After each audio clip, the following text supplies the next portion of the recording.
প্রিয়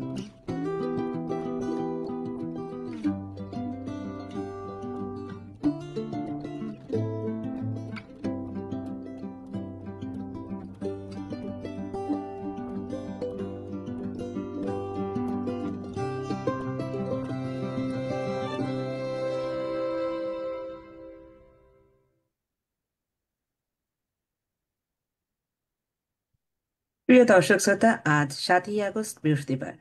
প্রথম আলো উত্তর আমেরিকার আয়োজনে সাপ্তাহিক সম্প্রচার টক অব দ্য উইক অনুষ্ঠানে আপনাদের স্বাগত জানাচ্ছি আমি রোকেয়া দীপা। কারিগরি সহযোগিতা আমাদের সাথে আছেন এসবি রিতা। আজ আমাদের সাথে একজন নয়, দুজন অতিথি আছেন। একজন আছেন অজান্তা সিদ্দিকী, অন্যজন এটিএম কামরুজ্জামান। আজ শুনবো তাদের কাছে কম্পিউটার লিটারেসি প্রোগ্রাম সিএলপি এর নানা আনুষঙ্গিক দিক সম্পর্কে।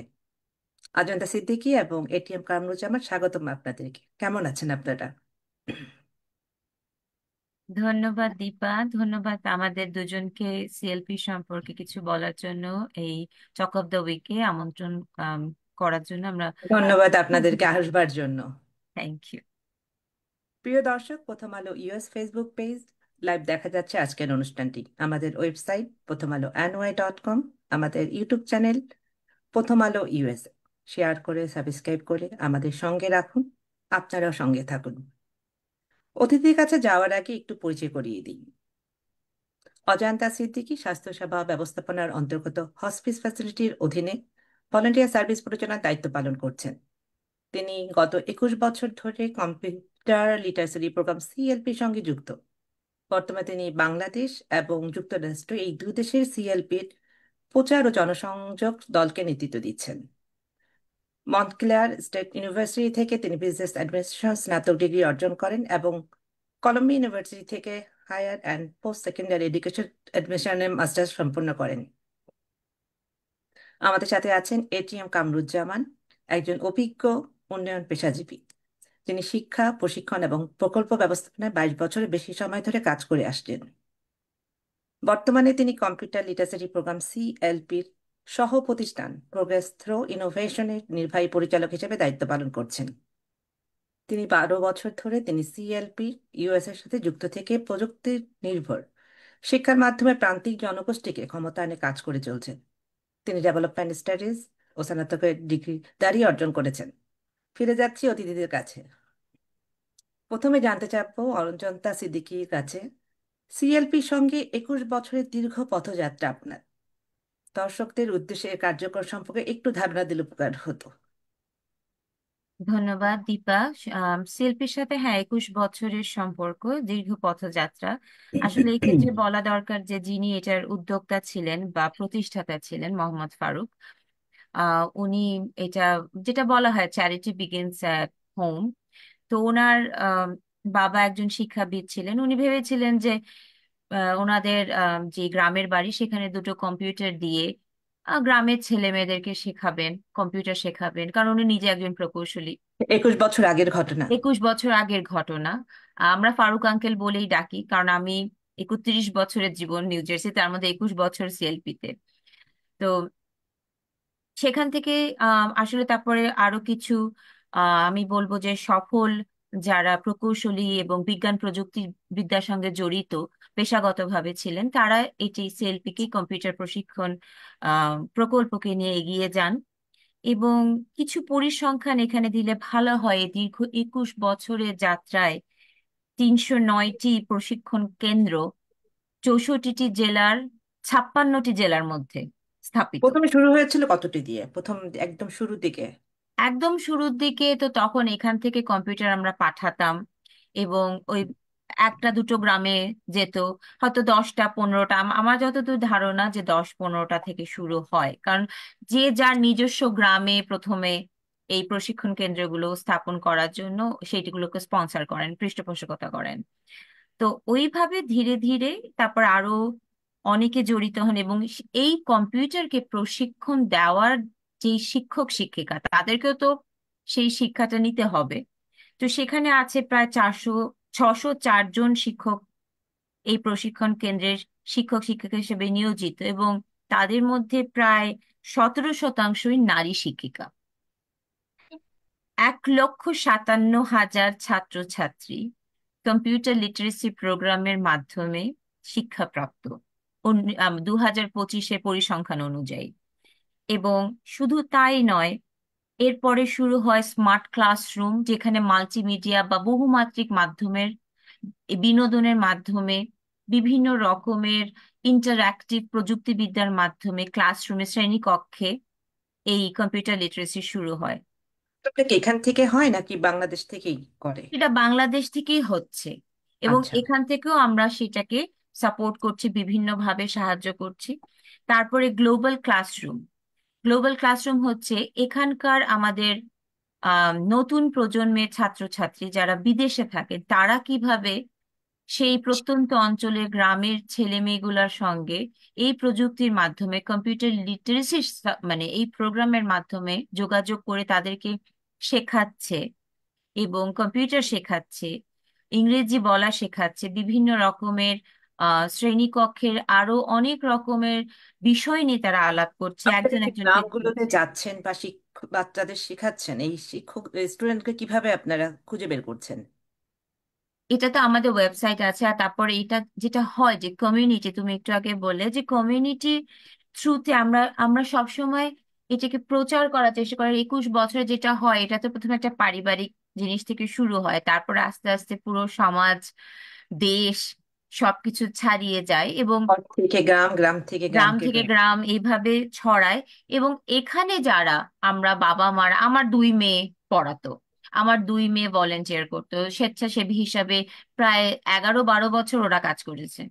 তো এরকম যারা এর সঙ্গে ওতপ্রোতভাবে জড়িত, তারাই ওইভাবে আমরা বলি যে আমাদের কে আম, তোমরা পড়াতে চাও বা আসো বা এগিয়ে আসো, তখন তারা যাদের নিজেরা আগ্রহ আসে। থাকে তারা যোগাযোগ করলে আপনারা হ্যাঁ, খুঁজে বের করেন তাদেরকে।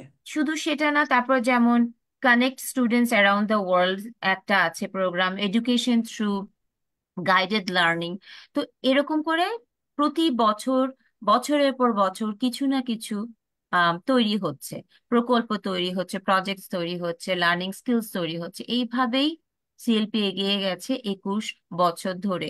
1,57,000 প্রশিক্ষণ প্রাপ্ত ছাত্রছাত্রী বলাটাও বিরাট গর্বের ব্যাপার। না, অনেক গর্বের ব্যাপার, 1,57,000 বড় একটা সংখ্যা। হ্যাঁ, ভীষণ ভীষণ ভীষণ ভালো লাগা আমাদের জন্য এটা। তো সেইটাই বলবো যে, এবং শুধু তাই না, এই গত 2024-এ, যেটা আমরা পরে আমি এটা নিয়ে কথা বলতে পারবো যদি সময় সুযোগ থাকে, যে কিভাবে বিজ্ঞান প্রযুক্তি এবং কম্পিউটার প্রশিক্ষণ কারিগরি শিক্ষা হিসাবে তাদের জীবনের পটভূমিটা বদলে দিচ্ছে। কারণ এই কম্পিউটার শিক্ষার মাধ্যমে এই 21 বছরে, এখন তো পৃথিবীটাও অনেক বেশি, মানে প্রতিযোগিতার একটা পৃথিবী। এখানে বেঁচে থাকার জন্য, কর্মদক্ষতাকে তৈরি করার জন্য, নিজেকে স্বাবলম্বী করার জন্য যেই যেই অস্ত্রগুলো তাদের দরকার, যে শিক্ষা তাদের দরকার, যেভাবে তাদেরকে তৈরি হতে হবে, কম্পিউটার লিটারেসি প্রোগ্রামের বিভিন্ন প্রকল্প, বিভিন্ন প্রোগ্রাম, বিভিন্ন শিক্ষা এবং রেকর্ডটাকে মজবুত করা হচ্ছে। মজবুত করা হচ্ছে, দক্ষ করা হচ্ছে, এবং তাদের ভবিষ্যৎকে সুনিশ্চিত করা হচ্ছে, যেটা বলা হয় computer literacy program for underprivileged youth. এটাই তো পুরো প্রোগ্রামটা।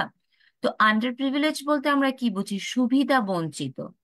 এখানে মানুষ একটু কনফিউজ হয়ে যায়, একটু, মানে গরিব না, আমাদের বাংলাদেশ মানেই গরিব তা নয়। জিনিসটা হচ্ছে সুবিধাটা নেই। যেমন একটা প্রত্যন্ত অঞ্চলে হয়তো তারা সচ্ছল ঘরের, কিন্তু কম্পিউটারের শিক্ষাটা নেই, স্বাবলম্বী বা কিন্তু তাদের ধারণাটাই নাই এটা শিখলে পরে ভবিষ্যৎ তাদের কতটা কোনো উন্নত হতে ধারণাই পারে। নেই যে একটা কম্পিউটার শিক্ষার মাধ্যমে তাদের চাকরির বন্দোবস্ত করা, বা পরবর্তী শিক্ষা স্তরে যাওয়া, বা পৃথিবীর বাকি অনেক কিছুর সাথে সংযোগ স্থাপন করা, এই জিনিসগুলো থেকে তারা বঞ্চিত। তো তারা অনেক সুবিধা থেকেই বঞ্চিত, এই জন্যই অনেক বলা। ধন্যবাদ অজন্তা আপনাকে। আমরা যাব এখন এটিএম কামরুজ্জামানের কাছে। আপনাদের সিপিএল এর চলমান প্রকল্পগুলো কি এবং অগ্রগতিগুলো কেমন? ধন্যবাদ আপনাকে। একটা হচ্ছে অজন্তা আপা বলেছেন আমাদের প্রোগ্রাম সম্পর্কে কিছু কিছু। না, তো আমরা একটু আমি বিস্তারিত জানতে চাচ্ছি এটা হ্যাঁ, এটা একটু নিয়ে। রিপিট হতে পারে, যে একটা রিপিটেশন হতে পারে, তারপর আমি আবার বলছি। সেটা হচ্ছে যে আমাদের একটা প্রকল্প হচ্ছে যে কম্পিউটার লিটারেসি, কম্পিউটারের বেসিক কোর্স করানো, মৌলিক কোর্স, যেটা একজন শিক্ষার্থী প্রথমে তার হাতে খড়ি যেটা আমরা দেই, এবং আমি একটু বলে রাখি, সেটা হচ্ছে যে আমাদের কিছু ভালো লাগা কাজ করে আমরা বাংলাদেশে যারা কাজ করি। যেমন আমরা একদম সমুদ্রের পাড়ে চলে যাই সেন্টার নিয়ে, সেখানে সমুদ্রের গর্জন যেমন থাকে, আবার পাহাড়ের নীরবতায় চলে যাই আমরা, পাহাড়ি এলাকা আমাদের সেন্টার আছে, মানে সারা বাংলাদেশে আমাদের সেন্টারগুলো আছে। এবং সবচেয়ে ভালো লাগা যেটা বলছিলাম, যে একজন শিক্ষার্থী প্রথম কম্পিউটার দেখে সিএলপির মাধ্যমে, সে তো এর আগে কম্পিউটার দেখেইনি, মানে এবং প্রথম ধারণাই নেই কাজ করে কম্পিউটার আমাদের। সম্পর্কে। রাইট। আমাদের 2005-6 সালে তখন তো গ্রামে অঞ্চলে কম্পিউটার ছিল না, সিএলপি প্রথম ওখানে কম্পিউটার নিয়ে যায়। এটা একটা ভালো লাগা আমাদের মধ্যে কাজ করে। আর একটা হচ্ছে যে প্রথম সে আমাদের কম্পিউটারে টাচ করে, সে বলে যে এই জীবনে প্রথম আমি কম্পিউটার ছুঁয়ে দেখলাম। এই যে ছুঁয়ে দেখতে পারাটা, চোখে এই মুখের যে একটা আনন্দ। এই যে অনুভূতিটা, এটা আমাদেরকে আমাদের ভালো লাগা কাজ করে আমরা যারা বাংলাদেশ টিমে কাজ করি। ইভেন এখনো 2025-এ টেকনোলজির এত বিপ্লব, এখনো আমরা অনেক স্টুডেন্ট পাই যারা প্রথম আমাদের কম্পিউটার টাচ করে। বাংলাদেশ সরকার কিছু উদ্যোগ নিয়েছে, কিন্তু আমরা যেখানে একদম প্রত্যন্ত গ্রাম সেখানেও আমরা যাচ্ছি। তো একটা সেখানে হচ্ছে মানে আমাদের যারা কম্পিউটার। চিন্তা করতে পারেনি তারা এতটা দূর এগোবে। হ্যাঁ, হ্যাঁ, রাইট। তো এইটা একটা আমাদের ভালো লাগা যে আমরা কম্পিউটার কোর্স বা কম্পিউটার শিক্ষার সূচনা করতে পারি। আর একটা যেটা হচ্ছে আমরা দেখি এর মাধ্যমে শিক্ষার্থীদের একটা মানসিক পরিবর্তন আসে, যে ও আচ্ছা কম্পিউটার, এই যে কম্পিউটার টাচ করা, তার চিন্তার পরিবর্তনটা আসে, সে স্বপ্ন দেখা শুরু করে। এবং আপনি শুনলে অবাক হবেন যে প্রত্যন্ত গ্রাম থেকে অনেকেই কম্পিউটার ইঞ্জিনিয়ার হয়েছে, এখন দেশ বিদেশে বড় বড় প্রতিষ্ঠানে কাজ করছে, যারা হয়তো এই স্বপ্নটা দেখতো না এই কম্পিউটার না পেলে। তো ছোটবেলাতে কম্পিউটার শিখতে শিখতে চিন্তা করে আমি কম্পিউটার ইঞ্জিনিয়ার হব, এবং সেই সুযোগটা পেয়েছে পরবর্তীতে, হয়তো প্যারেন্টস কে বলেছে আমি কম্পিউটার ইঞ্জিনিয়ারই হব। তাদের ভাবনার জগৎটাকে অনেক বড় করে দিয়েছেন আপনারা। আপনার জগৎটা চেঞ্জ করেছে। তো আমাদের একটা প্রোগ্রাম হচ্ছে কম্পিউটার লিটারেসি, যেটা আমাদের 39 ঘন্টার কোর্স, এবং এটা 1 মাসে হয়ে থাকে। একজন টিচার আমাদের বিদ্যালয়ে থাকেন যিনি এই কোর্সটা করিয়ে থাকেন। 1 মাস সম্পন্ন হলে ওই শিক্ষার্থী গ্রাজুয়েট হয়ে যায় এবং একটা সার্টিফিকেট পায় আমাদের এম থেকে।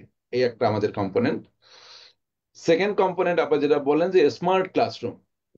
স্মার্ট ক্লাসরুম বলছি আমরা এই সেন্সে যে একটা ক্লাসরুমে একটা বড় আমরা মনিটর দিই। আমরা সাধারণত টিভি দিই, কারণ টিভিটা অনেকদিন চলে, প্রজেক্টর মেনটেনেন্স করা মুশকিল হয়ে যায় গ্রামের স্কুলগুলোর জন্য। তো আচ্ছা আমরা টিভি এবং আইপিএস দিয়ে দিই, আইপিএস যাতে বাংলাদেশে জানেন বিদ্যুতের সমস্যা এখন কিছুটা কমেছে, আগে অনেক ছিল। আচ্ছা তারপর আচ্ছা। গ্রামে এখন অনেক লোডশেডিং আছে, তো আমরা আইপিএস দিয়ে দিই যাতে ক্লাসটাকে কন্টিনিউ করতে পারে টিচাররা বিদ্যুৎ না থাকলেও। তো স্মার্ট ক্লাসরুম হচ্ছে যেটা, যেমন যেটা দুর্বোধ্য কন্টেন্ট, যেটা টিচার ছবি এঁকে কিংবা মুখে বলে পড়ানো সম্ভব না, সেটা সে স্মার্ট ক্লাসরুমের মাধ্যমে দেখায়, অ্যানিমেটেড ভিডিও হোক বা অন্যান্য ভিডিওগুলো। মানে আগ্রহ যেমন একটা বাড়িয়ে দেয়। মানুষের পাকস্থলী প্রসেস কিভাবে কাজ করে, ডাইজেশন কিভাবে হয়, এটা কিন্তু অ্যানিমেশন ভিডিও আছে। এইটা যদি আপনি ওখানে দেখেন, শিক্ষার্থীরা অনেক মজা পায়, ও আচ্ছা এইভাবে এইভাবে ঘটনাগুলো ঘটে। বা এই যে সৌরজগৎ কিভাবে যায়, বা এই যে আহ, সালোক সংশ্লেষণ প্রক্রিয়াগুলো কিভাবে হয়, বিশেষ করে বিজ্ঞানের কন্টেন্ট গুলো কিংবা ইংরেজি কন্টেন্ট গুলো বা বাংলা কন্টেন্ট গুলো, এভাবে আমরা দুর্বোধ্য কন্টেন্ট, যেটা সরাসরি ছবি এঁকে বা মুখে বলে বোঝানো সম্ভব না, সেগুলো এই প্রক্রিয়ায় আমরা টিচারদেরকে ট্রেনিং করাই, যাতে তারা এটা আবার ক্লাসরুমে পাঠদান করাতে পারে। তাহলে আমাদের মেজর দুটো কন্টেন্ট হচ্ছে কম্পিউটার লিটারেসি প্রোগ্রাম, আর একটা হচ্ছে স্মার্ট স্মার্ট ক্লাসরুম, ক্লাস। যেটা আমরা বলছি কম্পিউটার লিটারেসি সেন্টারের মাধ্যমে যে ট্রেনিংটা হয়। একটা এর ক্লাসে কতজন ধারাবাহিক স্টুডেন্ট থাকে আপনাদের এখানে? মিনিমাম কতজন স্টুডেন্ট নিয়ে করেন আপনারা? আমাদের কম্পিউটার লিটারেসি প্রোগ্রামে হচ্ছে মিনিমাম 8 জন থাকে। আর স্মার্ট ক্লাসরুমে হচ্ছে একটা ক্লাসরুম সাইজ যেটা বাংলাদেশে নর্মালি 40-50 এরকম থাকে একটা ক্লাসরুমে। এটা হচ্ছে বাংলাদেশের ক্লাসরুমে, যদিও স্ট্যান্ডার্ড বলা হয় যে অ্যারাউন্ড 25 থেকে 30, কিন্তু বাংলাদেশের প্রেক্ষাপট একটু ডিফারেন্ট, এখানে কোনো কোনো 40 থেকে ক্লাসরুমে আরো 50 থাকে। জন হ্যাঁ, 70-80ও থাকে কোনো কোনো ক্লাসরুমে। তো এটা হচ্ছে আমাদের একটা স্মার্ট ক্লাসরুম যেটা বললাম। এই এই দুটো হচ্ছে আমাদের মেজর প্রোগ্রাম বা আমাদের ফ্ল্যাগশিপ প্রোগ্রাম বলি আমরা এটাকে। তারপরে আপা যেটা বললেন যে এডুকেশন থ্রু এন্টারটেইনমেন্ট, এইটা একটা আমাদের চমৎকার প্রোগ্রাম ছিল, এখনো চলছে। এটা হচ্ছে যে এন্টারটেইনিং এডুকেশন, মানে শিক্ষার্থীরা যাতে যুক্ত হতে পারে। বাংলাদেশের শিক্ষা নিয়ে একটা, আমি জানি না সারা বিশ্বে অভিযোগটা আছে, আমরা যারা দীর্ঘদিন এডুকেশন ধরে কাজ করি আমরাও বলছি, শিক্ষার্থীদেরকে এনগেজ করা কার্যক্রমের সাথে, তারা যাতে বোরিং ফিল না করে, অমনোযোগী না হয় ক্লাসরুমে। তো এন্টারটেইনিং হচ্ছে এরকম এনগেজিং একটা প্রোগ্রাম, যেখানে আহ, সামাজিক বিভিন্ন ইস্যু নিয়ে আহ, তারা এন্টারটেইনিং ওয়েতে একটা কাজ করবে। আমাদের এখানে ছোট্ট একটা ভিডিও থাকে, শিক্ষার্থীরা ভিডিওটা দেখে তারপর তারা এনগেজ হয়ে গ্রুপে আলোচনা করে এবং তারা একটা অ্যাক্টিভিটিস ডিজাইন করে যে কি করা যায়। যেমন ধরুন গ্রুপ আমি ধরুন স্টাডির আমি যে মতো। হ্যাঁ আমি যে একটা কন্টেন্ট বলি এরকম যে বিদ্যালয়ের শৃঙ্খলা কিভাবে বজায় রাখা যায়, ধরুন একটা ভিডিও তারা দেখলো, তারপর তারা গ্রুপে আলাপ করলো, আলাপ করে তারপরে তারা বিভিন্ন পোস্টার তৈরি করে বিদ্যালয়ের বিভিন্ন জায়গায় তারা ঝুলিয়ে দিল। তো এই যে একটা অ্যাক্টিভিটিস, এর মাধ্যমে তারা আবার সেটাকে প্র্যাকটিস করে বা পরিচ্ছন্নতা কিভাবে নিশ্চিত করা যায়। আমি একটা এক্সাম্পল দিব যে আমাদের এরকম একটা কার্যক্রম চলার পরে প্রধান শিক্ষক যেটা করলেন, শুধু কয়েকটা ঝুড়ি কিনেছেন প্লাস্টিকের, ক্লাসরুমে দিয়ে দিয়েছেন, ক্লাসরুম ক্লিন। একটা উদ্যোগ পুরো সিস্টেমকে চেঞ্জ করে দিয়েছে শুধু ক্লাসরুমে ঝুড়ি দেওয়ার কারণে। তো এইরকম আমাদের কিছু কন্টেন্ট আছে। যেমন ধরুন জলবায়ু পরিবর্তনের ক্ষেত্রে সে কিভাবে ভূমিকা রাখতে পারে, আমাদের এখানে বন্যা হয় মাঝে মধ্যে, বন্যার সময় তারা আশ্রয় কেন্দ্রে যায়, সেখানে কি ভূমিকা পালন করতে পারে, সেরকম কিছু কন্টেন্ট আছে আমাদের। বা ঘুরে দেখি বাংলাদেশ, বাংলাদেশটাকে ঘুরে দেখা, বাংলাদেশের যে ঐতিহ্যবাহী যে ঐতিহ্য বহন করে যে আহ বিনোদন কেন্দ্রগুলো বা যে আমাদের ইতিহাস বহন করে যে কেন্দ্রগুলো, সেগুলো নিয়ে বর্ণনা আছে আমাদের, না, সেগুলো আপনারা আমরা একটু দেখাই একটু যাতে করে তৈরি করছেন তাদেরকে সব দিক দিয়ে। রাইট, হ্যাঁ, যাতে তার দেশপ্রেম জাগ্রত হয়। তো এটা হচ্ছে এডুকেশন থ্রু এন্টারটেইনমেন্ট একটা প্রোগ্রাম। আর connect students around the world হচ্ছে যে আমেরিকান একটা স্কুল আর বাংলাদেশের একটা স্কুলের পার্টনারশিপ করে দেয়া। তারা একটা ইস্যু নিয়ে কাজ করে, তারা কন্টেন্ট তৈরি করে, একজন আরেকজনের সাথে শেয়ার করে কন্টেন্টটা। তো এটা একটা আমি বলবো যে বাচ্চাদের শিক্ষার্থীদের আছে তাদের আসলে পুরো মনের অবস্থাটাই চেঞ্জ করে দেয়। আপনি চিন্তা করতে পারেন, যেমন ধরুন আমেরিকান একটা শিক্ষার্থী যারা নেটিভ আমেরিকান, বাংলাদেশের গ্রামের একজন শিক্ষার্থী তার সাথে কথা বলছে লাইভ লাইভ কমিউনিকেশনে, সে এই বুঝতে ভাষাটা পারছে কি সে আপনারা শেখাচ্ছেন? ইংলিশ যে ভাষাটা সেটাও কি আপনারা রাইট। শেখাচ্ছেন? হ্যাঁ আমি সেটা বলছি আমাদের পরে আরেকটা প্রোগ্রামে হুম। বলছি। এই যে ও যে কথা বলতে পারছে আমেরিকান একজন শিক্ষার্থীর সাথে, বাংলাদেশের গ্রামের, শহরের না, গ্রামের একজন শিক্ষার্থী, সে কন্টেন্ট শেয়ার করতে পারছে এবং সে লাইভ কনভারসেশনে কথা বলতে পারছে, প্রশ্ন করতে পারছে এবং তার প্রশ্নের সে জবাব দিচ্ছে। মানে এটা আনবিলিভেবল, ওদের মধ্যে একটা কনফিডেন্স চেঞ্জ লেভেল অনেক হাই হয়ে যায় সেক্ষেত্রে। অনেক হাই হয়ে যায়, ওরা স্বপ্ন দেখা শুরু করে। তো এটা একটা আরেকটা আমরা যেটা বলছি যে আসলে ইংরেজির বিকল্প নেই। আমরা আন্তর্জাতিক মাতৃভাষা দিবস আমরা পালন করি, বাংলা ভাষা নিয়ে আমরা অনেক কাজ করি, কিন্তু দিন শেষে আপনি দেখবেন যে আপনি যদি সাস্টেইন করতে চান বর্তমান বিশ্বের প্রেক্ষাপটে ইংরেজি আপনার খুব দরকার, এটা আমরা সবাই জানি। তো সেই কারণে আমরা এখন ইংরেজি প্রোগ্রামটাকে যেভাবে চালাচ্ছি সেটা হচ্ছে আমরা মাই ইংলিশ নামে একটা প্রোগ্রাম চালাচ্ছি। মাই ইংলিশ হচ্ছে তাকে উপস্থাপন করতে পারা, তার যতটুকু ইংলিশ দরকার ততটুকু যেন সে বলতে পারে, এবং তার যে পাঠ্য বইয়ের ইংলিশটা আছে সেটাতে সে ঠিকভাবে আয়ত্ত করতে পারে। তো সেই কারণে আমাদের এখানে তিনটা উদ্যোগ আছে। একটা উদ্যোগ হচ্ছে আমেরিকাতে যারা ট্রেন টিচার তাদেরকে আমরা এই কোর্সে যুক্ত করেছি, এবং অজন্তা আবার যেটা বললেন যে তাদের যে নেক্সট জেনারেশন যারা আছে, তারা সেই জুনিয়র ভলান্টিয়ার যারা, তারা এখানে যুক্ত হচ্ছে। এবং এই যুক্ত হওয়ার পিছনে যেটা সবচেয়ে বড় কাজ করে, তাদের প্যারেন্টসরা আসলে এই যে রুটস থেকে চলে গেছে, যে যেখানকার অক্সিজেন খেয়ে সে বড় হয়েছে। আমাদের যে একজন এনআরবি বলেন যে আসলে বাংলাদেশে আমরা কাজ করি, কিছু দায়বদ্ধতা আছে আমাদের, আমরা এখানকার অক্সিজেন খেয়ে বড় হয়েছি, এই আলো বাতাসে বড় হয়েছি, কাজে আমার এখন সময় এসেছে কিছু দেয়া। তো সে নিজে তো কন্ট্রিবিউট করছি, সেই সাথে তার দায়বদ্ধতা সন্তানকেও থাকলে হবে না, ভালো লাগাটাও থাকতে হবে, মনের প্রাণে যে রাইট, ভালোবাসাটা, ভালো লাগাটা, ওইটাও হ্যাঁ অনেক জরুরি অবশ্যই। আসলে। হ্যাঁ, তো সে শুধু নিজে না, তার সন্তানকেও সে যুক্ত করছে দেশের ভালোবাসার জন্য, দেশের প্রতি কানেক্ট করে দিচ্ছে যাতে সেও বাংলাদেশকে ভালোবাসে। তো এখন আমাদের 21 জন জুনিয়র ভলান্টিয়ার আছেন যারা সেকেন্ডারি গ্রেড বা হায়ার সেকেন্ডারি গ্রেডে পড়াশোনা করছেন, তারা আমাদের সেই একদম গ্রামের শিক্ষার্থীর সাথে অনলাইনে যুক্ত হচ্ছে, এবং এই টেকনোলজিটা আমরা সেট করে দিচ্ছি, distance teaching enable smart classroom আপনার যেটা তিনটা আমরা সেট। প্রোগ্রামই চলছে বর্তমানে, নাকি আরো আরো অন্য কোনো প্রোগ্রাম আছে? হ্যাঁ, আরো আরো প্রোগ্রাম আছে আমাদের। তো এটা হচ্ছে আমাদের ইংলিশ প্রোগ্রামটা। আর একটা হচ্ছে আমাদের ম্যাথ প্রোগ্রাম আছে, গণিত প্রোগ্রাম। আমাদের এক্সপার্ট যারা গণিত টিচার আছে তারা অনলাইনে পড়াচ্ছেন। এবং এইখানে আমরা যেটা করি সবসময়, বাংলাদেশে যে অপটিমাম ইউজ অফ রিসোর্সেস, কিভাবে সর্বোচ্চ ব্যবহার করা যায়। অনলাইনে যে ক্লাসগুলো হচ্ছে সেগুলো তো সব স্কুলে আমরা দিতে পারিনি এই সাপোর্টটা, কারণ সব স্কুলে নাইও স্মার্ট ক্লাসরুম। তো আমরা যেটা করি সেটা হচ্ছে যে এই ভিডিওটাকে রেকর্ড করি, দেন এটাকে এডিট করা হয়, এডিট করে অন্য স্কুলগুলোতে আমরা দিয়ে দিই আবার রেকর্ডেড কন্টেন্টটা, এবং তারাও সেটা দেখে খুব মজা পায়। এবং অনেক সময় স্টুডেন্টরা বোঝে না এটা কি রেকর্ডেড নাকি লাইভ, তারা ওটার সাথে জবাব দিতে তারা থাকে, ওটাকে ফলো করতে থাকে আসলে। ওটাকে ফলো করতে থাকে। তো তো এই কন্টেন্টটাকে আমরা আবার রেকর্ডেড কন্টেন্ট হিসেবে ইউজ করছি, ইংলিশ এবং ম্যাথ বোথ, দুটো সাবজেক্টে আমরা এই কাজটা করছি। আর গত বছর আমরা একটা প্রোগ্রাম চালু করি, সেটা হচ্ছে যে আমরা দেখেছি যে আমাদের এখান থেকে যারা গ্রাজুয়েট হয়ে জব মার্কেটে যাচ্ছেন বা হায়ার স্টাডিতে যাচ্ছেন, তাদের একটা গ্যাপ থেকে যায়। একটা গ্যাপ হচ্ছে ইংলিশে থেকে যাচ্ছে, আর একটা হচ্ছে কম্পিউটারে আর একটু অ্যাডভান্স দরকার তাদের। আমরা তো বেসিকটা শিখিয়ে দিচ্ছি। তো আমরা একটা প্রোগ্রাম চালু করেছি যেটার নাম দিয়েছি আমরা এসেনশিয়াল অফিস স্কিলস, মানে একটা অফিসের মৌলিক দক্ষতাগুলো। এটা আমরা গত বছর শুরু করেছি। এটা হচ্ছে যারা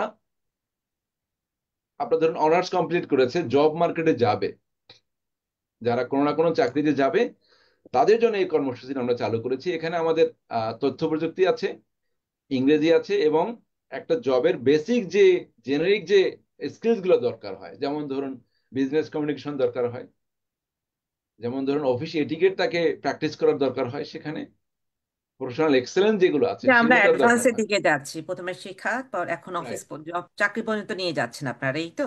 রাইট, রাইট। মানে আমরা বলবো যে একটু আমরা 360 ডিগ্রিতে চিন্তা করার আহ, উদ্যোগ নিয়েছি, যে আসলে একজন শিক্ষার্থী স্কুল থেকে শুরু করে জবে যাওয়ার জন্য তার কি কি ধরনের দক্ষতা দরকার হয়, সেগুলো তাকে দেয়া যায় কিনা, তো ধন্যবাদ সেভাবে চিন্তা কামরুজ্জামান, ভাবনা আমরা করা। শুনবো আবার। আসবো আপনার কাছে, আমরা যাচ্ছি অজন্তা সিদ্দিকীর কাছে। আপনাদের কাজে কারা সম্পৃক্ত? কোনো ভলেন্টিয়ার কি বা ভলেন্টিয়ার ও পরিবারের সম্পৃক্ততা কেমন, এই সম্পর্কটা আমরা জানতে চাইবো। আমাদের এই পুরো ব্যাপারটাতে এইটা আসলে হয়ে যায় কি, যেমন কামরুজ্জামান ভাই এবং আমি বাংলাদেশ টিমের সাথে যে কাজ করছে, তারাও এখন একটা পরিবারের অংশই। এটা আসলে একটা বিরাট বড় পরিবার।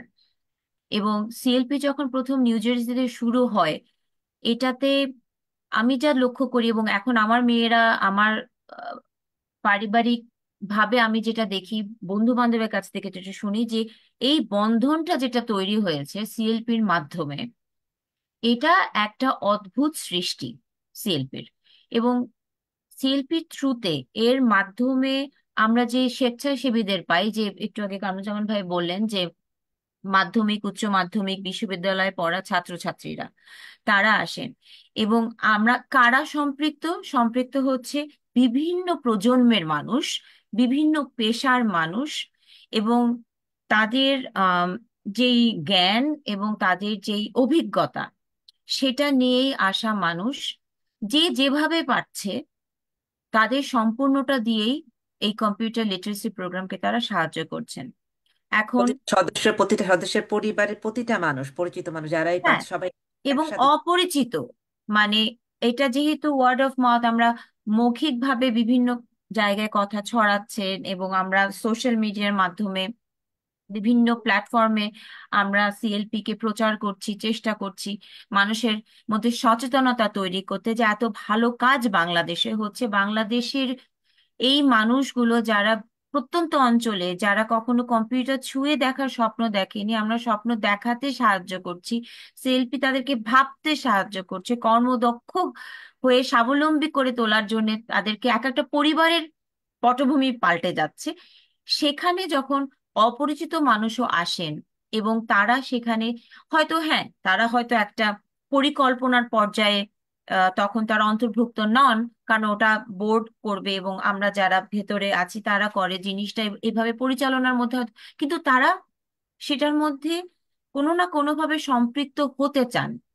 সেটা তারা আমাদের স্পন্সর দিয়ে হোক, ডোনেশন দিয়ে হোক, হ্যাঁ, বা তাদের ছেলে মেয়েদের সময় বা ভলেন্টিয়ার করে স্বেচ্ছাসেবী হিসেবে হোক, বা যে এই যে আমাদের আগামী 16 তারিখে যে ইভেন্টটা আসছে, হতে পারে যে এই যে পুরো এই ফান্ড রেজিং এর পুরো ব্যাপারটা হয়তো খাবারের যে খরচটা হবে, বা কোনো একটা একটা অংশের উনি হয়তো ওই বললো যে না, আমি কম্পিউটার লিটারেসি প্রোগ্রামে এই ফান্ড রেজিং এ এই অংশটা আমি সাহায্য করতে চাই কিছু না কিছুতে এগিয়ে আসবে, হ্যাঁ, ভালো লাগা।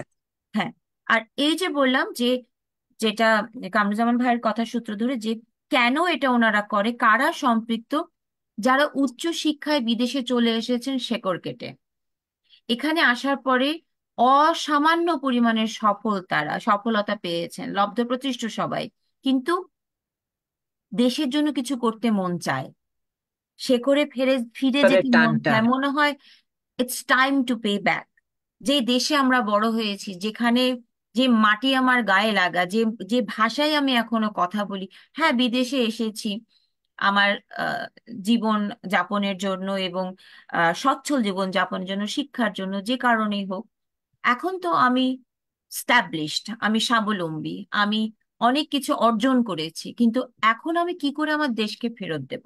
একটা আমি উন্নত নিজেকে স্বপ্ন দেখে নিজের দেশ উন্নত হোক।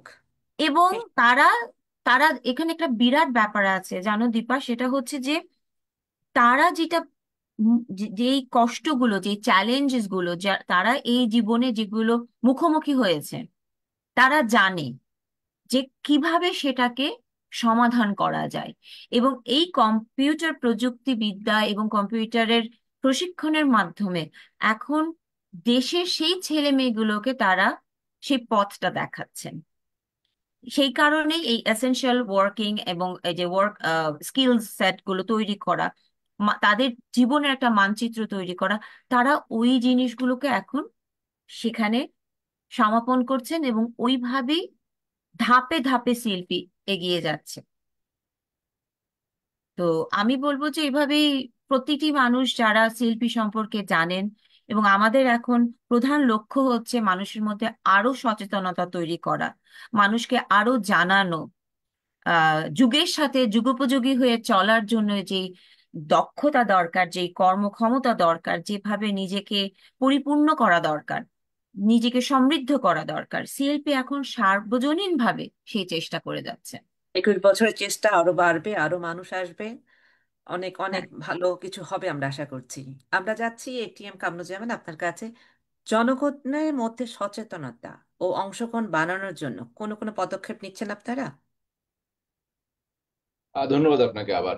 একটা হচ্ছে যে ধরুন, আম, আমাদের যে এই কার্যক্রমটা বাংলাদেশে আমরা যেটা করি, আমরা যখন একটা স্কুলে একটা কার্যক্রম বাস্তবায়ন করি, তখন স্কুলের যে কমিউনিটি আছে, কমিউনিটি বলতে আমরা বুঝিয়েছি যে সেখানে শিক্ষার্থী আছে, শিক্ষক আছে, অভিভাবক আছে এবং কমিউনিটির লোকজন আছে। কমিউনিটির লোকজন বলতে সেখানে আবার বিদ্যালয়ের রিপ্রেজেন্টেটিভ থাকে, তাদেরকে বলা হয় স্কুল ব্যবস্থাপনা কমিটি বা স্কুল ম্যানেজিং কমিটি বলা হয়। তো একটা সেন্টার যখন ওপেন করি তখন এই কমিউনিটির লোকজন এনগেজ হয় এখানে, তারা যুক্ত হয় কার্যক্রমের সাথে।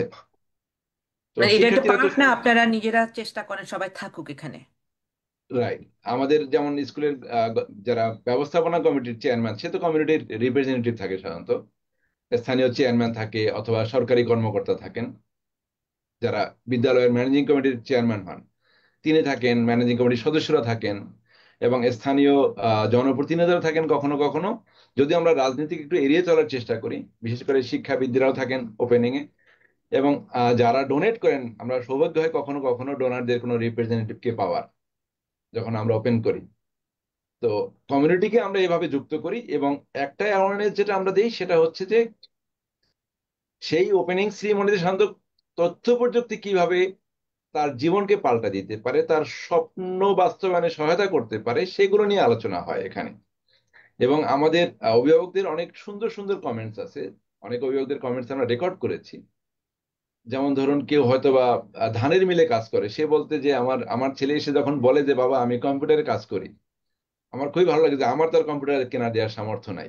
তার স্বপ্ন এই সে হয়তো দেখতেও পারিনি, সেটা তার সন্তান করছে, মানে এটা তার ভালো লাগা রাইট। অনেক বহুগুণ বাড়িয়ে দেয়। হ্যাঁ, হ্যাঁ, হ্যাঁ। তো এইটা হচ্ছে সবচেয়ে ভালো দিক, যে বা যে মাছ ধরে সে মাছ ধরে সে কোনো মতে ছেলেকে স্কুলে পাঠায়, অথবা সে বেতনও দিতে পারে না ঠিকভাবে, তো সেই ছেলে গিয়ে কম্পিউটার শিখছে বিদ্যালয়ে, এই সুযোগটা পাচ্ছে।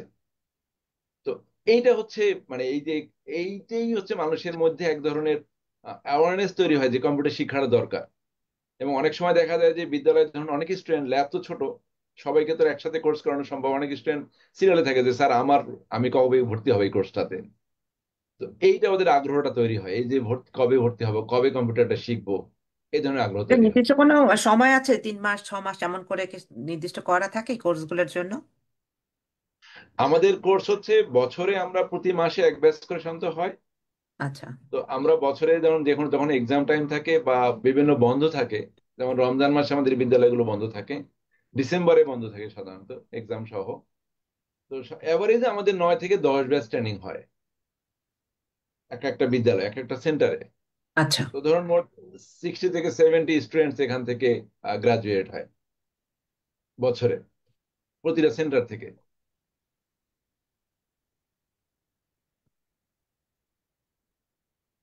শুনে ভালো লাগলো। আমরা যাচ্ছি অজন্তা সিদ্দিকীর কাছে। সিএলপির কার্যক্রম স্থানীয় আন্তর্জাতিক পর্যায়ে কিভাবে আরো বেশি মানুষের কাছে আপনারা পৌঁছাচ্ছেন বা পৌঁছাতে চান, সেটা সম্পর্কে আমাদের একটু গল্প করি সেটা নিয়ে আমরা। হ্যাঁ, গল্প মানে কি আসলে, সত্যি কথা বলতে আমার যদি সেই অলৌকিক ক্ষমতা থাকতো, আমি সিএলপির এই যে মানে তাদের কার্যক্রম পাঠ্যক্রম মানে মহাবিশ্বে মহাকাশে আলোকবর্ষে আমি পাঠিয়ে দিতে যদি পারতাম, তাহলে সেটা করতাম। কারণ আমরা আসলে, আমি এখন যখন এই সিএলপি পাবলিসিটি টিম বাংলাদেশের সঙ্গে কাজ করছি, অক্লান্ত পরিশ্রম করে এবং তারা কিন্তু প্রত্যেকে তরুণ প্রজন্মের। তারা বাগেরহাটে ছুটে যাচ্ছে, বিভিন্ন জায়গায় ছুটে যাচ্ছে, গ্রামে গঞ্জে, ওখান থেকে ভিডিও ক্লিপ তুলে নিয়ে আসছেন, রিলস তৈরি করছেন এবং শর্টস তৈরি করছেন। এবং এইটাই এবার আমার প্রধান কাজ, সেটাকে চ্যানেলাইজ করা। আমরা চেষ্টা করছি ফেসবুক হোক বা যেগুলো আমাদের সাধারণ কি বলবো যে গ্রহণযোগ্যতা যেগুলো ব্যক্তিগতভাবে সবচেয়ে বেশি, ফেসবুক থেকে, হোয়াটসঅ্যাপ গ্রুপ থেকে শুরু করে, ইউটিউব থেকে শুরু করে, আমরা মান্থলি একটা একটা মাসিক একটা নিউজ লেটার বার হয়, যেটার মধ্যে প্রত্যেক মাসে কি হচ্ছে সেটার আপডেট থাকে। এখন তুমি বলতে পারো যে কার এত সময় এটা কুটে কুটে 1,50,000 থেকে 1,51,000 হলো কিনা দেখার। সেটা সেরকমও মানুষ আছে যারা এখনো পত্রিকা হাতে নিয়ে পড়ে, তাই না? এখন বহুত মানুষ হ্যাঁ, আছে তারা আসলেই হ্যাঁ। জানতে কিন্তু তারপরেও আমাদের এখন যেটা হচ্ছে, মনোযোগের অ্যাটেনশন স্প্যান যেটা বলি, মনোযোগের সময় কমে আসছে, আমাদের মনোযোগ খুব কম। তো এই জন্য রিলস তৈরি করা হচ্ছে। এই যে যারা কোনো একটা কম্পিউটার প্রশিক্ষণ কেন্দ্রে যাচ্ছে, ওখান থেকে ভিডিও ক্লিপস তুলে তুলে নিয়ে আসা হচ্ছে, কমিউনিকেশন তুলে নেওয়া আসা হচ্ছে, এবং সেটা নিয়ে আমরা রিলস তৈরি করছি, শর্টস তৈরি করছি, এবং বিভিন্ন প্ল্যাটফর্মে সেগুলোকে, সিএলপি নিজস্ব ফেসবুক পেজ আছে, সেখানে আমরা দিনে 3 থেকে 4 বার এগুলোকে আপলোড করছি। ইমেল সিস্টেম আছে যেখানে আমাদের আম, আমেরিকার এবং আমেরিকার বাইরের অন্যান্য দেশের, ইউরোপের দেশের বা বাংলাদেশের যেখানে যত মানুষ আমাদের সাথে সম্পৃক্ত, তাদেরকে আমরা একটা আপডেট দেওয়ার চেষ্টা করি, যাতে ওনারা জানেন যে এটা বিলুপ্ত হয়ে যাচ্ছে না, এখানে কাজ হচ্ছে, এখানে মানুষের জীবন পাল্টাচ্ছে। এবং যখন ওই শর্টস গুলোর, এবার আমরা 2টো শর্টস দেখাবো এই আহ, এই আগামী ইভেন্টে, সেখানে দেখলে পরে সত্যি সেগুলো মন ছুঁয়ে যাওয়ার মতো। অনাথ আশ্রমে বড় হওয়া, শেল্টারে বড় হওয়া মেয়েগুলো, যাদের ভবিষ্যৎ ছিল অনিশ্চিত, যেই ছেলেটা চাকরির কোনো সম্ভাবনা ছিল না, যার মাকে আরেকজনের বাড়িতে কাজ করে খেতে হতো, কিন্তু এই কম্পিউটার লিটারেসি প্রোগ্রামের প্রশিক্ষণ কেন্দ্রের মাধ্যমে তার ইংরেজি শিখে কর্মক্ষমতায় সেইভাবে নিজেকে স্বাবলম্বী করে চাকরি পেয়ে এখন মায়ের চোখে আনন্দের অশ্রু, যে আমাকে আর অন্যের বাড়িতে কাজ করতে হচ্ছে না। কেন? কারণ আমার ছেলে কম্পিউটারে কাজ করে, ও ইংরেজিতে কথা বলতে পারে, ও সাক্ষাৎকার দিয়ে চাকরি নিয়ে এসছে। তো এই যে ওদের পুরো পরিবারের আবহাওয়াটাই বদলে গেল, সেটা কিন্তু এই তথ্য প্রযুক্তি এবং কম্পিউটারের মাধ্যমে এবং এই প্রোগ্রামের মাধ্যমে।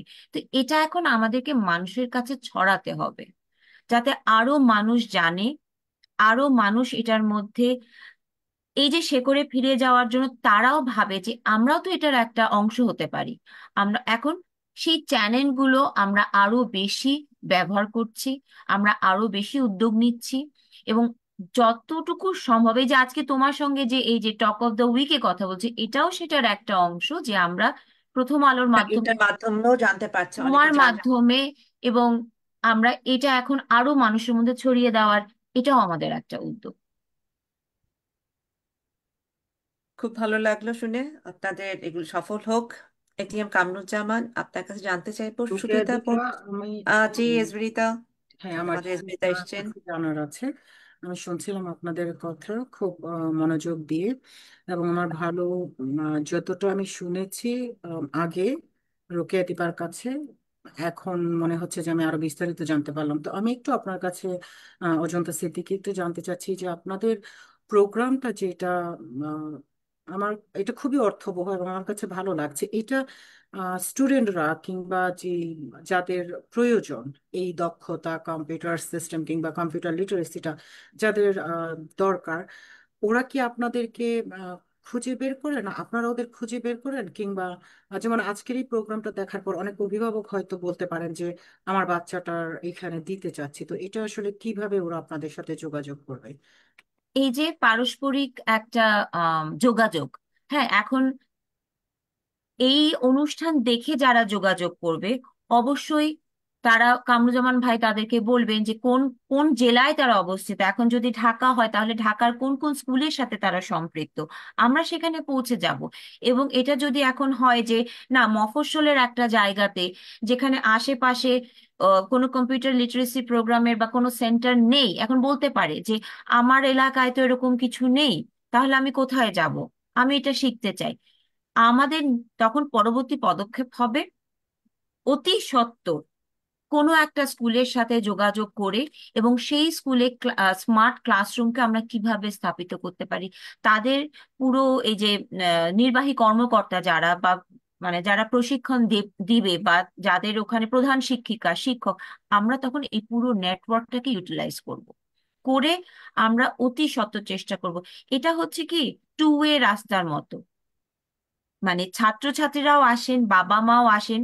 আর এটা তো ওই যেটা হয় আমাদের দেশে, যেটা হয় মৌখিকভাবে কথা অনেক বেশি প্রচারিত হয়, কারণ প্রিন্ট মিডিয়া বা ডিজিটাল মিডিয়া গ্রামের মানুষ আর কতটা দেখে, তাই না? কিন্তু যখন একজন মাছ ধরার বা একজন জেলে বা একজন চাষি বা একজন কৃষক, ওনার ছেলে যখন গিয়ে বলে যে আমি কম্পিউটার শিখে আমি এখন নিজে একটা, আমার দোকানে অ্যাকাউন্টিং আমি নিজে করি, আমার কারোর উপর নির্ভর করতে হয় না, এবং এই গর্বিত পিতামাতা তখন আরো 10 জনের মধ্যে জিনিসটা ছড়ায়, আর তারাই তখন খুঁজে বের করে। আমি সত্যি। আশা করব যে আপনারা অনুষ্ঠানটা শেষ করার আগে একটু আপনাদের যদি কোনো যোগাযোগ কন্ট্যাক্ট ইমেল নাম্বার বা অথবা আপনারা ওয়েবসাইট। যদি হ্যাঁ, ইমেল অবশ্যই, অথবা ফোন নাম্বারটা অবশ্যই। আপনারা যদি একটু বলে দেন তাহলে এটা পাঠকের জন্য উপকার হবে। আর আমি কামরুজ্জামান ভাইয়ের কাছে একটু আহ, জানতে চাই, আপনি যে স্মার্ট ক্লাসরুমের কথা বলেছেন, আমি শুনলাম এতক্ষণ, আমার কাছে মনে হচ্ছে যে আহ, আমাদের আমেরিকাতে যেমন আমাদের কিছু আমাদের লার্নিং প্রসেসে একটা জিনিস আছে যেটাকে বলা হয় ক্যানাস্থেটিক লার্নিং। তো আমরা ক্যানাস্থেটিক লার্নিং এর মাধ্যমে দেখা যায় আম, সেই বাচ্চাগুলোকেই এই শিক্ষাটা দেওয়া হয়। এটা আপনার স্মার্ট ক্লাসরুমের সাথে কিছুটা মিলে গেল, আপনি বললেন যে অ্যানিমেশন ভিডিওস ওগুলার মাধ্যমে যে শিক্ষাটা দেওয়া হয়।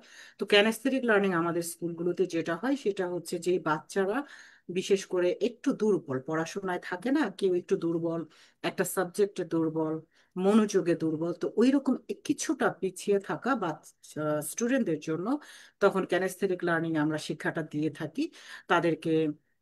কখনো ভিডিও দেখিয়ে, কখনো অ্যানিমেশন, কখনো নিজে বাড়ানোর জন্য। মডেল হয়ে, কখনো আমরা নিজে মডেল হই। তো ওইভাবেই শিক্ষাটা দেওয়া হয়।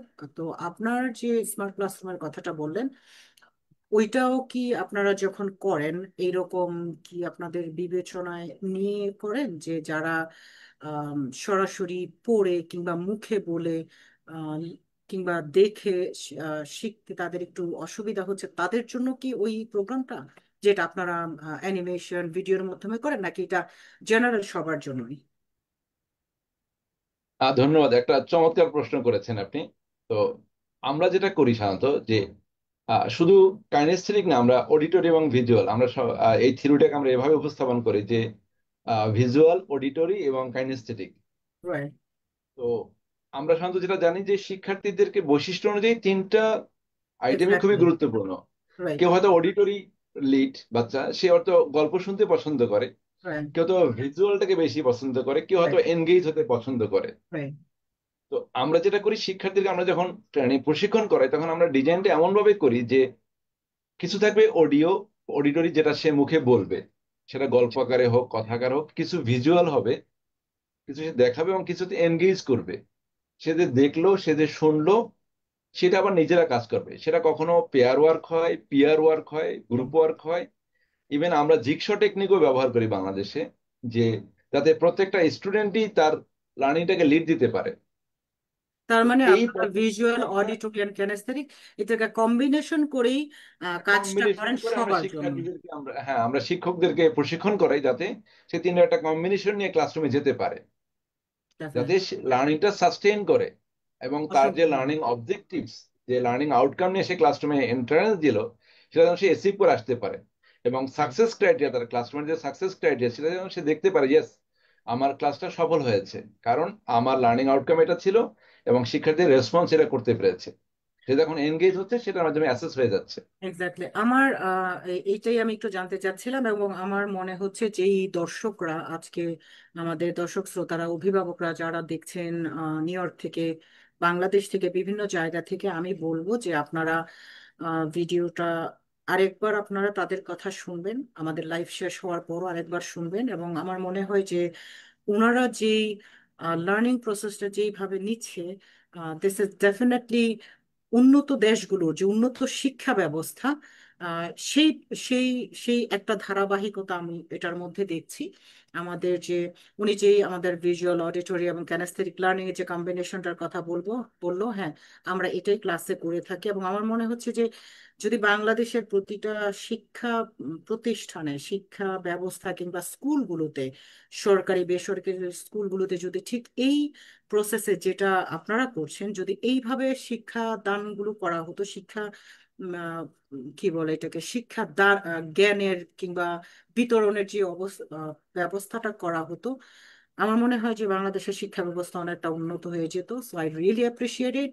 এবং আমি আশা করব আমাদের অভিভাবকরা কিংবা যারা দেখছেন, আপনারা তাদের কথা শুনতে পারেন, তাদের ভিডিও ক্লিপ দেখতে পারেন, কিংবা যাদের প্রয়োজন, বাচ্চাদের জন্য যাদের সহায়তা প্রয়োজন, ডেফিনেটলি তাদের সাথে যোগাযোগ করবেন। এবং আমাদের আজকের দুই সম্মানিত অতিথি অবশ্যই আপনাদেরকে তাদের কন্ট্যাক্ট ইনফরমেশন দিবে। এবং অসংখ্য ধন্যবাদ প্রথম আলো উত্তর আমেরিকার পক্ষ থেকে, আপনাদের এই কার্যক্রম রিয়েলি অ্যাপ্রিসিয়েটেড। আমার মনে হচ্ছে যে আপনাদের আরো আগে আনা দরকার ছিল আমাদের এই টক শোতে। তো ভালো থাকবেন, আমার যতটুকু জানার আমি জেনে গেছি। ধন্যবাদ জি, এসবি। ধন্যবাদ। আমার কামরুজ্জামানের কাছে প্রশ্ন ছিল, সুবিধা বঞ্চিত যুব সমাজের মধ্যে শিক্ষার প্রতি আগ্রহ কিভাবে তৈরি করছেন? অনেকেই তো আগ্রহ আচ্ছা, থাকে না, আসলে অনেকেই আগ্রহ থাকে right. না, সেই ক্ষেত্রে আপনাদের কার্যক্রমটা কি? আচ্ছা, আমি আপনার প্রশ্নের উত্তর দেওয়ার আগে আরেকটা একটু বলতে চাই, আর একটু যোগ করতে চাই এখানে। এটা হচ্ছে অবশ্যই। যে আহ, আমাদের আসলে এই কাজের সফলতার গল্পটা কি, সফলতার মূল সূত্রটা কি, যদি আমি এভাবে বলি, যে একটা হচ্ছে যে বাংলাদেশে অনেক কম্পিউটার সেন্টার হয়েছে, গভর্নমেন্ট 9,000 সেন্টার করেছে সরকার মাধ্যমিক বিদ্যালয়। আমাদের মাধ্যমিক বিদ্যালয় হচ্ছে বাংলাদেশে প্রায় 30,000, এর মধ্যে এমপিওভুক্ত বলি আমরা যারা, প্রায় 18,000, 18,000। তার মধ্যে 900 হচ্ছে সরকার করেছে, আমরা সিএলপি থেকে করেছি 310টি এখন। তো একটা যেটা হচ্ছে, যেটা আমরা বলি আমাদের ইউনিকনেসটা কি, বা আমাদের এই যে যেটা বললাম মূল সূত্রটা কি, একটা হচ্ছে কম্পিউটার গুলোকে ভাইব্রেন্ট রাখা, টেকনিক্যাল সাপোর্ট দিয়ে এটাকে সচল রাখা। এইটা হচ্ছে আমাদের মূল সূত্র, যে আমরা কম্পিউটার ল্যাবটা করে আসছি, কিন্তু এটা চলে কিনা মনিটরিং করা রেগুলার, এবং সেখানে শিক্ষার্থীদেরকে নেয়া, ট্রেনিংটা করানো। এইটা হচ্ছে আমরা সবসময় টেকনিক্যাল সাপোর্টটাকে দিয়ে রাখি, যাতে কম্পিউটার ল্যাবটা ভাইব্রেন্ট থাকে। এবং আপনি শুনলে অবাক হবেন, 2005 সালে যে সেন্টারটা আমরা করেছি, যে অজন্তা আপা বললেন, সেটা 25 সালেও চলে। তার মানে 21 মানে বছর একটা ধরে একটা সেন্টার শুরু কম্পিউটার হলে ল্যাব, আর শেষ হয় না, মানে চলতেই থাকে, মানে 21 বন্ধ সালের হচ্ছে না। 21 বছর ধরে একটা কম্পিউটার সেন্টার চলছে, বা 20 বছর ধরে চলছে। তো এইটাই হচ্ছে আমাদের সফলতার গল্প, যে ওই, এবং কম্পিউটার চেঞ্জ হয়েছে। এবং আপনি শুনলে অবাক হবেন, আমরা একটা কম্পিউটার 10 থেকে 12 বছর, 15 বছর ইউজ করি। কোনো কোনো মনিটর আমাদের 16-17 বছরও যায়, যেটা অন্যরা চিন্তাও করতে পারে না, যে 16 বছর একটা কম্পিউটার ইউজ করে কিভাবে। এটা এটা বিশাল ব্যাপার আসলে। বিশাল ব্যাপার। সাধারণত 3 বছর পর ওর লাইফ টাইম শেষ। একটা কম্পিউটার লাইফ টাইম থাকে 3 বছর সর্বোচ্চ, সেটাকে আপনি টেনে টেনে পাঁচে নিতে পারবেন। তো আমরা যেটা করি, প্রতিনিয়ত আমরা এই টেকনিক্যাল সাপোর্টটা দিয়ে থাকি, এবং আমরা শিক্ষকদেরকেও প্রশিক্ষণ করাই কিভাবে এই কম্পিউটার গুলোকে সচল রাখা যায়। এইটা একটা আমাদের বড় গল্প। তো আরেকটা যেটা হচ্ছে যে যুব সমাজ, যেটা আপনি বললেন, তাদেরকে সচেতন করা। তো একটা যেটা হচ্ছে যে শিক্ষার্থীরা কেন স্কুলে আসবে, ধরুন তার হচ্ছে আহ বাড়িতে খুব অভাব, কাজের কাজে সে যদি কাজে যায় তাহলে সেখান থেকে সে ইনকাম করতে পারে, অথবা সে ঘুরে বেড়াবে। তো যখন সে ক্লাসরুমে সে মজা পাবে, তখন কিন্তু সে স্কুলের প্রতি আকৃষ্ট হবে। তো এইটাই হচ্ছে আরেকটা সফলতার গল্প, যে আমাদের অনেক প্যারেন্টস বলে যে এখন সে বেড়াতেও যেতে চায় না, যে না আমি স্কুলে যাব। বিশেষ করে আমাদের কিন্ডারগার্টেন লেভেল আমরা 2-3টা সেন্টার করেছি, ছোট বাচ্চারা, তাদের মায়ের এইবার আমি শুনে আসলাম বাগেরহাটে একটা গল্প। সে বললো যে ক্লাসরুমে সে এত মজা পায় যে কারণে আমি ওর নানি বাড়িতে বেড়াতে যাব, যেতে পারছি না। কারণ ওখানে যেটা হয়েছে, গানের তালে সে নৃত্য করে। এটাই আপনাদের সার্থকতা আসলে। রাইট। তো এই যে বলে যে আমি বেড়াতে যেতে পারি না, প্যারেন্টসরা বলে, বা হাই স্কুলে যেটা হয় যে এই যে ক্লাসরুমে সে কন্টেন্টটা দেখে, এনগেজ হয়, তো এইটা হচ্ছে তাকে একটা আনন্দ দেয়। তো যে কারণে সে স্কুলের প্রতি আকৃষ্ট হয়। তো এইটা হচ্ছে আমাদের একটা ধরুন সচেতনতার একটা পার্ট। ঠিক সচেতনতা বলবো না, আমাদের আমাদের কার্যক্রমের মাধ্যমেই সে মজা পায় এবং সে ক্লাসরুমে কন্টিনিউ করে। তো এইটা হচ্ছে আমাদের একটা, মানে আমি বলবো যে আহ সফলতার গল্প বলবো আমরা একটা। আর একটা একটু বলি এখানে যে ধরুন এই যে আমরা যে কন্টেন্ট গুলো তৈরি করি, যা বা যে মডেল গুলো তৈরি করি, এটাকে কিভাবে কার্যকর এবং ইন্টারেস্টিং করা যায়, আনন্দদায়ক করে তৈরি করা যায়। এখানে আমরা দুটো টিম কাজ করি, একটা হচ্ছে বাংলাদেশের টিম আর একটা হচ্ছে আমেরিকান টিম। সাধারণত অন্য অন্য প্রজেক্টে দেখা যায় ডোনাররা একটা টাকা দিয়ে থাকেন শুধুমাত্র, ঠিক আছে আমি এই পরিমাণ ডোনেট করলাম, তোমরা এই কাজটা করো। সিএলপি আসলে এটা হয় না। সিএলপি অজন্তা বাজারে একটু বলেছেন ছোট করে, এখানে দুই অ্যাঙ্গেলে, যেমন আমরা যখন ভিডিও বানাচ্ছি অজন্তা কিন্তু একদম যুক্ত হয়ে যাচ্ছেন বিং এ টিম মেম্বার। অন্য ডোনারদের ক্ষেত্রে এটা হয় না, ডোনাররা বলে দেন তোমরা এরকম একটা ভিডিও বানিয়ে আমাদেরকে দাও। তো সে নিজে সরাসরি যুক্ত থেকে ফিডব্যাক দেওয়া, আইডিয়েশন থেকে শুরু করে একদম ফাইনাল প্রোডাক্ট পর্যন্ত সে যুক্ত থাকেন পুরো প্রসেসটাতে। তো সিএলপি যারা এক্সপার্ট আছেন আমেরিকাতে যারা আছেন, তারা কেউ হয়তো অধ্যাপনা করেছেন, কেউ হয়তো অন্য প্রতিষ্ঠানে কাজ করেছেন, তাদের অভিজ্ঞতাগুলো এখানে কাজে লাগায়। তো আমরা যে প্রথম যে কারিকুলামটা তৈরি করি তার নাম হচ্ছে এসো কম্পিউটার শিখি, যেটা খুবই জনপ্রিয় ছিল বাংলাদেশে। প্রথম যে কারিকুলামটা তৈরি হয়, এটা আমার এখন 4th ভার্সন চলছে। ওইখানে কিন্তু আমেরিকান যারা ছিল, ডক্টর মোহাম্মদ ফারুক ছিলেন, ডক্টর স্বপন গায়েন ছিলেন, তারা যেমন ইনপুট দিয়েছেন, বাংলাদেশের ডক্টর মোহাম্মদ জাফর ইকবাল তিনি ছিলেন এটার সাথে, এবং বাংলাদেশের টিম ছিল। একটা চমৎকার কারিকুলাম তৈরি হয়েছে। এসো কম্পিউটার শিখি মানে কি, বইয়ের নামটাই হচ্ছে যে আসো শিখি। মানে এটা যে বই পুস্তকীয় ভাষা থেকে বেরিয়ে এসে কিভাবে এনগেজ করা যায় স্টুডেন্টদেরকে, এটি হচ্ছে বিউটি সিএলপির, যে যে ধন্যবাদ বুকেশ আপনাকে। থেকে। আমরা জানতে পারলাম হ্যাঁ, আপনাদের কার্যক্রম। অজান্তা সিদ্দিকী, তরুণদের দক্ষতা ভিত্তিক শিক্ষায় অংশগ্রহণ কিভাবে নিশ্চিত করছেন, এটা সম্পর্কে জানবো আমরা একটু। সেটার একটা সূত্র আমি কামরুজ্জামান ভাইয়ের কথা থেকে বলি। এই যে তুমি বললে না যে মানে কিভাবে আকৃষ্ট করে এবং এদের মধ্যে, এই যুব সমাজের মধ্যে আমরা কিভাবে সেই আলোড়নটা তৈরি করতে পারি। এটা একটা জিনিস হচ্ছে যে হ্যাঁ, আমাদের পাঠ্যক্রম কন্টেন্ট খুব আকর্ষণীয়, বুঝলাম, কিন্তু বলতে গেলে বলতে হয় এটা একটা এমন একটা জগৎ তাদের সামনে উন্মুক্ত করে দিচ্ছে বহির্বিশ্বের, এবং সেটার সাথে তাদের কোনো সম্পর্ক ছিল না। তারা গ্রামের একটা রাতের বেলা জোনাকি পোকার আলোর দেখে ঘুমিয়ে পড়তো, সেখানে তারা দেখতে পাচ্ছে যে নাসাতে কিভাবে একটা রকেট পৃথিবীর আলো উঠছে। তাদেরকে ছুঁয়ে যাচ্ছে হ্যাঁ, এখন। হ্যাঁ। তো এই যে একটা সংযোগ এবং এই যে জানতে পারা, কম্পিউটার লিটারেসি প্রোগ্রাম তাদেরকে জানতে শেখাচ্ছে, তাদের মধ্যে কৌতূহল তৈরি করছে, আগ্রহ তৈরি করছে, আর আগ্রহটা এতটাই তৈরি হচ্ছে যে তাদের যে exposure to the outer world, এখন গ্লোবাল ওয়ার্ল্ডে তারা নিজে থেকে সেইভাবে দক্ষভাবে এখন নিজেকে উপস্থাপন করতে পারছে সমাজের কাছে, নিজেদেরকে সেইভাবে সম্মানিত করতে পারছে। কারণ তারা জানে যে এখন আমার কাছেও সেই প্রযুক্তি বিদ্যাটা আছে যেটা আমার দরকার, যে হাতিয়ারটা আমার দরকার ছিল, তাদের আমার যে কনফিডেন্স জ্ঞানটা লেভেলটা দরকার। অনেক অনেক বেশি হ্যাঁ। স্ট্রং হয়ে গেছে। আর এই যে কর্মদক্ষতার ব্যাপারটা, সেখানে আমাদের যেটা গত বছর থেকে শুরু হয়েছে সেটা হচ্ছে যে এটা শুধুমাত্র যুব সমাজকে বা প্রত্যন্ত অঞ্চলের সুবিধা বঞ্চিত ছাত্রছাত্রীদেরকে এসেনশিয়াল ওয়ার্ক, মানে যেই স্কিল সেটটা সেটা না, এটা একটা মানচিত্র তৈরি করা তাদের জন্য, একটা রোড ম্যাপ, একটা মেন্টরশিপ।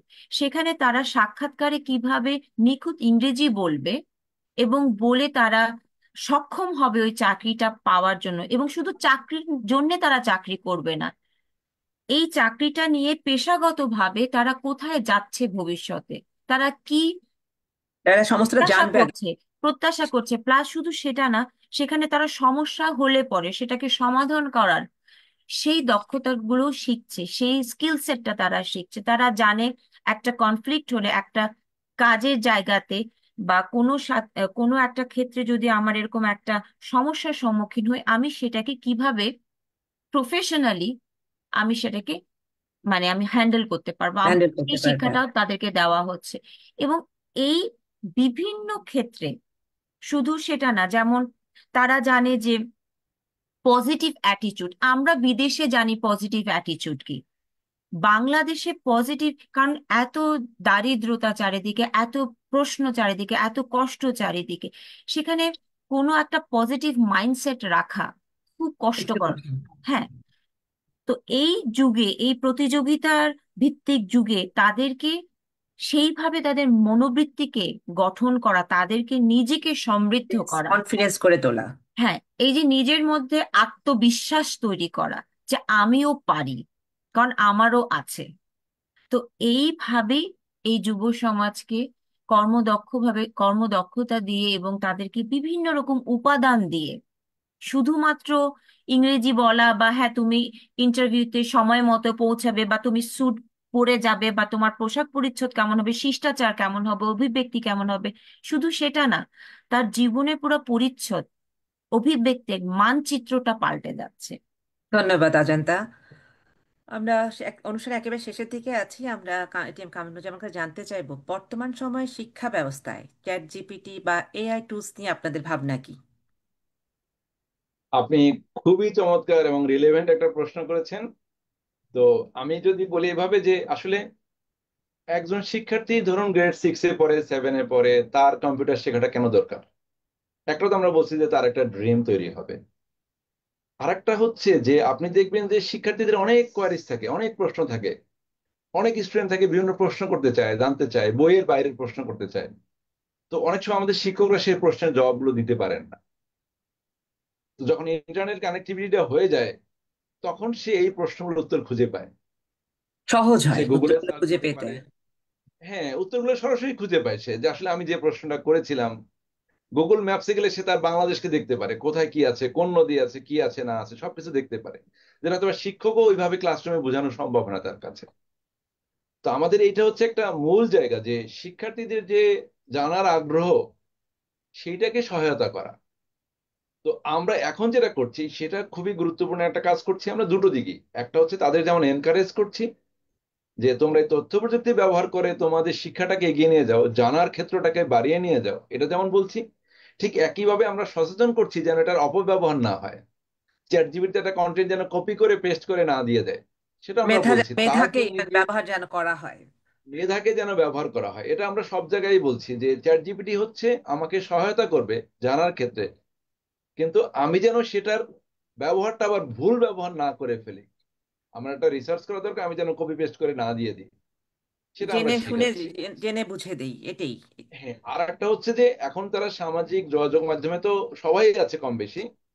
তো সেইখানে যাতে যাতে তারা বুলিং এর শিকার না হয়, নিরাপদ ইন্টারনেট ব্যবহার করতে পারে, তো সেটাও আমরা শিখিয়ে দিচ্ছি সেই সাথে সাথে, যে কিভাবে সে নিরাপদ থাকতে পারে ইন্টারনেটে।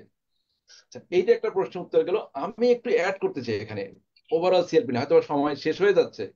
আমরা এটা একেবারে শেষের আপনারা, দিকে, জীবন। যে দর্শকরা আমাদের এই কার্যক্রম দেখছে তাদের এটা জানা উচিত। একটা হচ্ছে যে এখন আমরা কার্যক্রমগুলো কিভাবে ঘটছে এবং কারা নতুন নতুন যুক্ত হচ্ছেন। একটা হচ্ছে শুরুতে আমেরিকান যারা এনআরবিজ আছেন তারা যুক্ত হয়েছেন, কিছু প্রতিষ্ঠান যুক্ত হয়েছেন। এর দেখা দেখি বাংলাদেশেও কিছু কিছু প্রতিষ্ঠান এগিয়ে আসছেন, ইয়েস আমরাও যুক্ত হতে চাই এর সাথে। শুধুমাত্র যে ইউএসএ থেকে আসছে তা না, বাংলাদেশের অনেক প্রতিষ্ঠান নিজেরা এগিয়ে আসছে। যেমন ব্রিটিশ কাউন্সিল এসছে, তারা 65টা সেন্টার করেছে।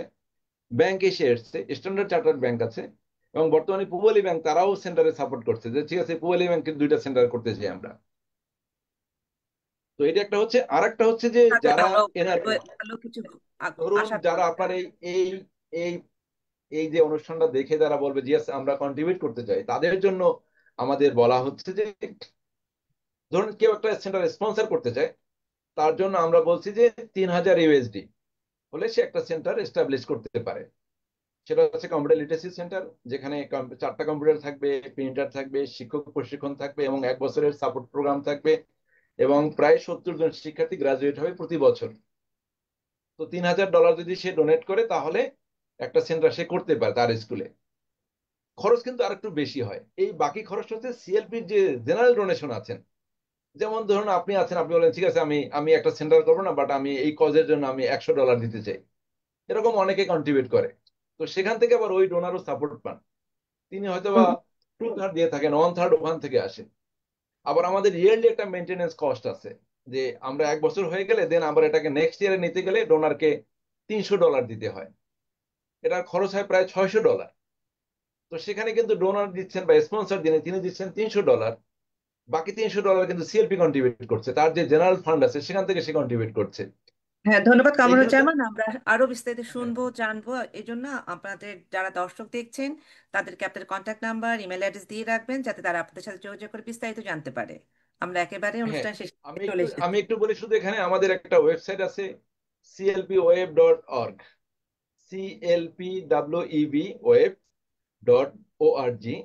এখানে গেলে আমাদের প্রোগ্রামের ডিটেলস করা আছে। এখানে আমাদের ফেসবুক পেজ আছে, আমাদের ইউটিউব চ্যানেল আছে। আমাদের ইউটিউব চ্যানেল আছে সিএলপি ইউএসএ, এটা এটা সার্চ দিলে আপনি পাবেন।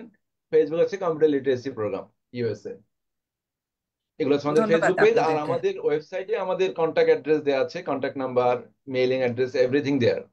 আমি আবার রিপিট করছি, clpweb.org। এখানে গেলে আপনি আমাদের পুরো সিএলপি সম্পর্কে জানতে পারবেন, পুরো কার্যক্রম। সেখানে আমাদের প্যারেন্টদের কমেন্টস আছে, ভিডিও আছে, পুরো প্রোগ্রামের বর্ণনা আছে, সেটা আপনারা দেখতে পাবেন। ধন্যবাদ কামরুজ্জামান, ধন্যবাদ অজন্তা সিদ্দিক আমাদের অনুষ্ঠানে আসবার জন্য, আপনাদের অনেক কিছু বলবার জন্য। ধন্যবাদ, তোমাকেও অনেক ধন্যবাদ। আর যারা দেখলেন এই কার্যক্রম, আমি আমি আশা করব যে ভবিষ্যতে সম্ভাবনাময় যুব সমাজকে, সুবিধা বঞ্চিত আমাদের দেশের সেই সব সন্তানকে আপনারাই পারবেন সেই সুযোগটা দিতে, তাদেরকে ভাবতে শেখাতে, তাদেরকে সমৃদ্ধ করতে। তো আসুন, এগিয়ে আসুন, সেলফির জন্য এগিয়ে আসুন। চলুন দেশ গড়ি সবাই মিলে। ধন্যবাদ আপনাদেরকে। ধন্যবাদ দর্শক আমি একটু শ্রোতাদের বলতে চাই, যারা সময়। আমি একটু শেষে বলতে চাই শুধু এতটুকুই যে যারা যুক্ত হতে চান এই প্রোগ্রামে, সিএলপি এর একটা সুযোগ করে দিয়েছে সারা বিশ্বের জন্য। যারা দেশের বাইরে থাকেন, অনেকে মনে করেন আমি বাংলাদেশের জন্য কিছু করতে চাই, কি করব সেটা তো জানেন না, কার মাধ্যমে করব সেটা জানেন না। তো আমি তাদেরকে অনুরোধ করতে চাই যে আপনারা সিএলপির সাথে যুক্ত হতে পারেন, এবং এই চ্যানেলের মাধ্যমে আমরা বাংলাদেশে এসে কাজ করার সুযোগ আছে আপনাদের। অবশ্যই। সিএলপি একটা ধন্যবাদ। একটা হচ্ছে প্ল্যাটফর্ম, যেটার মাধ্যমে আপনি যুক্ত হতে পারেন। অনেক অনেক ধন্যবাদ। ধন্যবাদ দর্শক শ্রোতাদের যারা সময় নিয়ে আজকের পর্বটি উপভোগ করলেন।